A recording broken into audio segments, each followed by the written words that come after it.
And joining us now to talk more about this topic is Colin Woodall, CEO of the National Cattlemen's Beef Association. Colin, foot and mouth disease has really not been an issue for the United States or actually North America for, 100 years or so. Why is it a continual concern for us? Well, one, we have to go back to the fact that it hasn't been a problem for 100 years. And really we have to give the credit to our partners in government and what USDA, the Department of Homeland Security, Customs and Border Protection have done to help us keep that disease and other foreign animal diseases at bay. Everything from the Beagle Brigade at airports to all that is done to inspect cargo loads coming across the border. It's really a testament to the robust system that is there to protect us. But we know it's just a matter of time before foot and mouth disease comes back. And it could simply be on the bottom of somebody's boot that's coming across our border that came up out of South America. It could be intentional, more than likely it's going to be accidental, but it's concerning because how fast it spreads.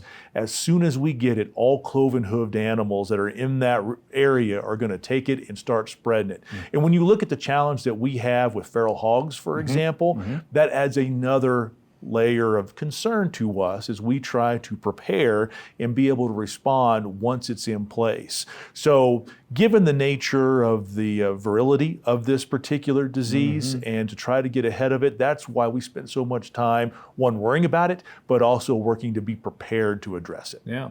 So how should we in the cattle industry prepare for such an outbreak? So there's so many things that are going on right now. NCBA working with state animal health officials, USDA, other partners like US Cattle Trace, and a lot of our state cattlemen's associations affiliates. We work on drills and exercises to prepare because it's going to take all of us working together and with some of the other commodity groups like the pork producers and the milk producers, for example, to be able to ensure that we are prepared and we're ready to go. So that is one component of that. Another component is what we have done within the Farm Bill to ensure that we have money to fund a foot and mouth disease vaccine bank. So that way we can respond just as quickly as possible with vaccine. But a big part of it is just educating our producers on what this disease is and what they can do locally to be prepared. And that's a biosecurity plan that every operation needs, because once this hits, every single operation is going to see some sort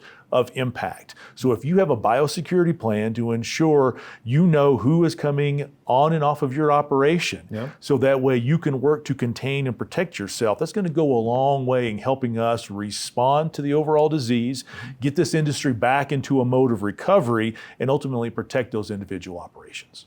Now, I understand NCBA did receive a grant from USDA to help implement the Secure Beef Supply Plan, and I'm curious, how does that impact the kind of work you do from a producer education and biosecurity standpoint?